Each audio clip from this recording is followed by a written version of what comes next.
வணக்கம் சொந்தங்களே. இந்த காணொளியில் நம்ம என்ன பார்க்க போகிறோன்னா, பெரியாச்சி அப்படிங்கிற ஒரு அம்மன் மூலமாக நடத்தப்பட்ட ஒரு திகிலான சம்பவங்களாக பார்க்கலாம். ஃபஸ்ட்டு பெரியாச்சி அப்படிங்கிற அம்மன் யாருன்னு பார்க்கலாம். அவங்க யாருன்னா, பேச்சி நம்ம நிறைய பேர் தெரியும், பேச்சி அம்மன் தெரியும். அவங்களோட இன்னொரு அவதாரமாக தான் பெரியாச்சிங்கிறவங்க பார்க்குறாங்க. இந்த பெரியாச்சிக்கு வந்து குழந்தைகள்னால் ரொம்ப பிடிக்கும். அவங்களோட கோவிலில் இருக்க சொரூபத்திலே எப்படின்னா குழந்தைகளோட தான் அவங்க காட்சி அளிப்பாங்க. ஸோ இப்படி இருக்கும்போது நாகப்பட்டினம் அந்த பகுதியிலலாம் பெரியாச்சியோட வழிபாடு வந்து கொஞ்சம் அதிகமாகவே இருக்கும். அங்கே இருக்கிற கோவிலில் கண்டிப்பாக பெரியாச்சிக்குன்னு தனியாக சன்னதி அமைச்சிருப்பாங்க.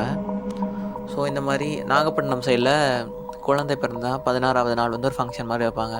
அந்த ஃபங்க்ஷனில் இன்றியமையாத ஒரு விஷயம் என்னதுன்னா பெரியாச்சி வழிபாடு. பெரியாச்சிக்குன்னு தனியாக ஒரு படையல் போட்டு வந்து நான்வெஜ் எல்லாமே படைச்சி வில்லப்புறத்தில் வச்சுட்டு வந்துடுவாங்க. மறுநாள் பார்த்தா அந்த அசைவெல்லாம் இருக்காது அப்படின்னு சொல்லுவாங்க. அதே மாதிரி எனக்கு தெரிஞ்ச நண்பரோட வீட்டில் நடந்துட்டு இருக்கும்போது 16வது நாள் இதே மாதிரி படைச்சி பெரியாச்சிக்கு படைச்சிருக்காங்க. வந்துட்டு கொல்லைப்புறத்தில் வச்ச கதவு வந்து திறந்துருக்கு.